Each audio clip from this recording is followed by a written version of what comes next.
Hello বন্ধুরা, ইচ্ছে হলো তাইতে সকলকে স্বাগত জানাই। আজ আমি তোমাদের খইয়ের মোয়া করে দেখাবো। খই তো শীতকালে যথেষ্টই পাওয়া যায়, সবকালেই পাওয়া যায়, আর খইয়ের মোয়া শীতকালে খুব ভালো লাগে খেতে, তাই বানানো হচ্ছে। চলো দেখি কিভাবে বানাই। আমি 250 গ্রামের প্যাকেট নিয়ে নিয়েছি খই। এতটা হয়তো লাগবে না, আমি দোকান থেকে কিনে নিয়ে এসেছি এই খইয়ের প্যাকেট। আর নিয়েছি খানিকটা গুঁড়ো দুধ, আমুল স্প্রে গুঁড়ো দুধ। গ্যাসে কড়াই বসিয়ে দিয়েছি, আর কড়াইতে দুধ জাল দিয়ে নেওয়া 1 বাটি দুধ দিয়ে দিচ্ছি, ছোট বাটির 1 বাটি। এবার খানিকটা গরম করে নিচ্ছি দুধটা। গ্যাসের ফ্লেমটা হাই করেই দিয়েছি।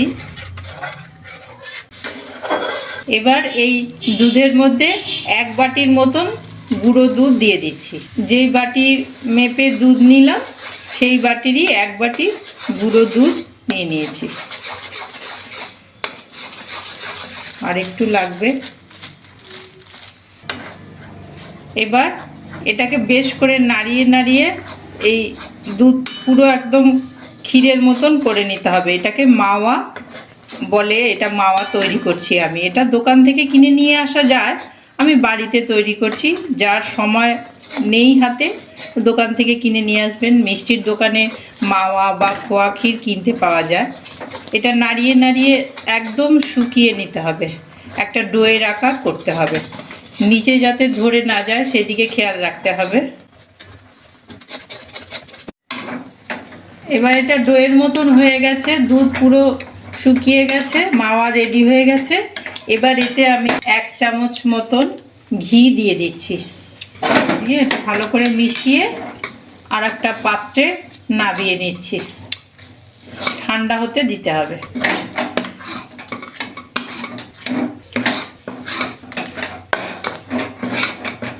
মাওয়ার তৈরি হয়ে গেছে। এবার অন্য একটা পাত্রে এটা ঢেলে নিচ্ছি। এবার এটা ঠান্ডা হতে দেব। ঠান্ডা হয়ে গেলে আরও শক্ত হয়ে যাবে। আমি আর একটা কড়াইতে সামান্য জল দিয়ে নিচ্ছি, 1/2 বাটি মতন জল দিয়ে নিলাম। আর এতে এই একটু বড় বাটির 1 বাটি গুড় দিয়ে নিচ্ছি। এটা আখের গুড়। এই আখের গুড়ের বদলে খেজুরের গুড় দিয়েও করতে পারেন, সেটাও ভালো হয়। এটা আমি একটু জাল করে নেব। এটা বেশি ঘন করব না, অথচ জাল দিয়ে নিতে হবে।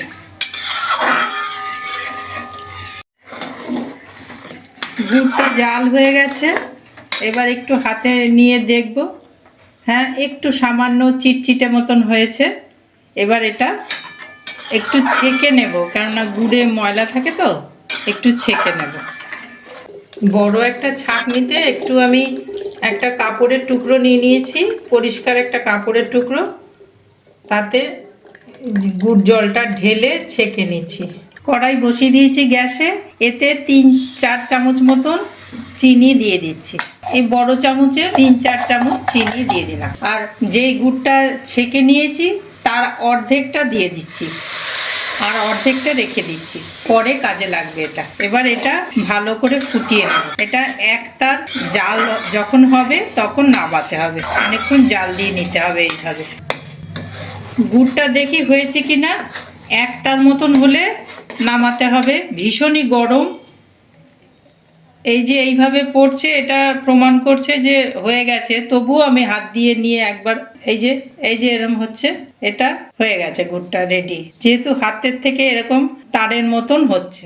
গ্যাস থেকে গুড় নামিয়ে নিয়েছি। এবার সামান্য একটু ঠান্ডা হতে দেবো, খুব ঠান্ডা না, আবার উষ্ণ গরমও থাকবে। এরকম অবস্থায় আমি খই ঢেলে দেবো। আমি মোট গুড়ের পরিমাণ নিয়েছিলাম 500 গ্রাম। 500 গ্রাম থেকে সামান্য একটু কম লেগেছে। দেখি খই কতটা লাগে। খই আর গুড় একদম মিশিয়ে নিতে হবে, পুরো একদম শুকনো করে নিতে হবে, ঝুরো ঝুরো মতন করে নিতে হবে। মিশিয়ে মিশিয়ে খই ভালো করে মিশিয়ে নিয়েছি গুড়ের সাথে। এইভাবে ঝুরো ঝুরো হবে ঠিক, এই যে। এবার আমি গ্রেটার নিয়ে নিয়েছি, ছোট গ্রেটার। এটা বড় গ্রেটার নিলে ভালো হবে না, ছোট গ্রেটার নিলে ভালো হবে। আর যেই মাওয়াটা করে রেখেছিলাম, এই অর্ধেকটা মাওয়া আমি এই গ্রেটার দিয়ে এই খইয়ের মধ্যে ঘষে নেব, গ্রেট করে নেব, আর কিছুটা রেখে দেব গার্নিশিংয়ের জন্য। এই যে পড়ছে, মাওয়া গ্রেট করে নিয়েছি, আর এতে কিছুটা নারকেল কোড়া দেব। নারকেল কোড়া আমি হাফ মালাইয়ের থেকে কম নিয়েছি, ফাল ফাল করে কেটে মিক্সিতে গুঁড়িয়ে নিয়েছি। নারকেলের পেছনের যে খয়েরি রঙের খোসাটা থাকে সেই খোসাটা ছাড়িয়ে নিয়েছি, পিলার দিয়ে মিক্সিতে গুঁড়িয়ে নিয়েছি। হাত দিয়েই মাখাবো। আর এতে কুচনো কাজু বাদাম, কুচনো পেস্তা, কুচনো কিশমিশ আর আমন্ড, এগুলো দিয়ে ভালো করে মেখে নেব। আর দেব ওই যে গুড়ের জলটা করে রেখেছিলাম একটু ঘন করে, সেইটা দিয়ে দেব। এইবার সব কিছু মেখে নেব, ভালো করে মাখতে হবে। মাখিয়ে নিয়েছি বন্ধুরা, এবার মোয়ার আকার করে নেব। এইভাবে মুঠো মুঠো করে গোল গোল করে আকার দিয়ে নেব। মোয়ার আকারে সব করে নিয়েছি, আর ওপরে একটা করে কাজু আর কিশমিশ দিয়ে দিয়েছি। আর এবার আমি ওপর থেকে একটু এই মাওয়া গ্রেট করে দেব। এটা দেখতে খুব ভালো লাগে, দোকানে এরকমই থাকে, দিতেও পারেন নাও দিতে পারেন, দিলে ভালো লাগবে, খেতে যেমনি ভালো লাগবে দেখতেও ভালো লাগবে। সবগুলোর গায়েতেই যেন একটু পড়ে। বন্ধুরা এইভাবে মোয়া তৈরি করে দেখবেন। শীতকালে এই আমরা যেটাকে জয়নগরের মোয়া বলি, সেই জয়নগরের মোয়াই এটা আমরা ঘরোয়াভাবে তৈরি করলাম। এমন কিছু খাটনি না, খুবই সহজ, খেতেও ভালো লাগে, আর যা যা জিনিস দেওয়া আছে এটা খারাপ লাগার কোনো কথাই নেই, খুবই ভালো লাগে।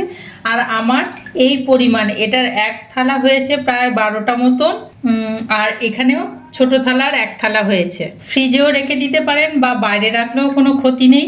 এইভাবে গোটা ভিডিওটা আমার সাথে থেকে দেখলেন বলে আপনাদের সকলকে অশেষ ধন্যবাদ জানাই। সাথে থাকবেন, পাশে থাকবেন। নতুন বন্ধু যারা সাবস্ক্রাইব করেননি তারা সাবস্ক্রাইব করে পাশে থাকবেন। আর এই জয়নগরের মোয়া কেমন লাগলো কমেন্টের মাধ্যমে জানাবেন। আর আজকের মতন আসি তাহলে, টাটা।